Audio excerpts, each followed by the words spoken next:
চাল কুমড়ো দিয়ে বানিয়ে নিলাম দুটি পদ। খুবই সহজ রান্না আর খেতেও বেশ টেস্টি হয়। তো চলো দেখে নেওয়া যাক। পুরোটা ভিডিও দেখতে থাকো স্কিপ না করে। তো দেখতে পাচ্ছ এখানে আমি গ্রেটার দিয়ে কুচিয়ে নিলাম। তারপর এখানে আমি ছোলার ডাল আগে থেকে ভিজিয়ে রেখেছিলাম। পরিমাণ মতো নিয়েছি লঙ্কা, ঝাল যেভাবে খাবে, আর এক টুকরো আদা নিয়েছিলাম।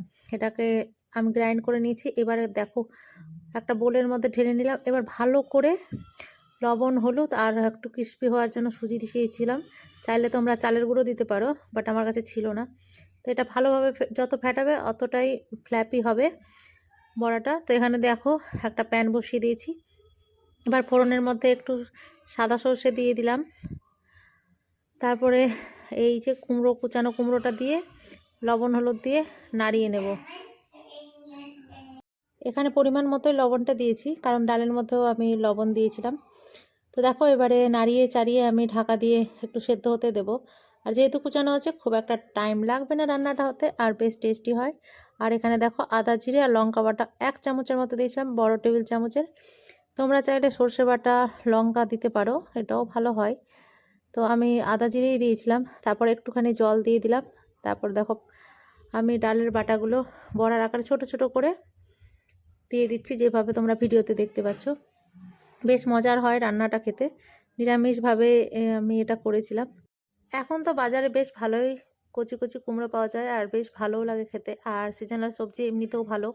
আর আর কি বলবো, মানে স্বাস্থ্যের পক্ষে যে কোনো সবজিই ভালো। তো এইভাবে আমি রান্না করেছিলাম। তো দেখতেই পাচ্ছ ফাইনালি হয়ে গেছে, দারুণ হয়েছিল খেতে। তারপর দেখো কিছুটা কুমড়ো রেখে দিয়েছিলাম, এটা দেখো মাছ বরাবর একটুখানি চিড়ে নিচ্ছি। আর একটু মোটা মোটা করে ভিডিওতে দেখতে পাচ্ছ যেভাবে আমি কেটেছি, ওইভাবে কেটে একটুখানি লবণ দিয়ে সেদ্ধ করতে দিলাম।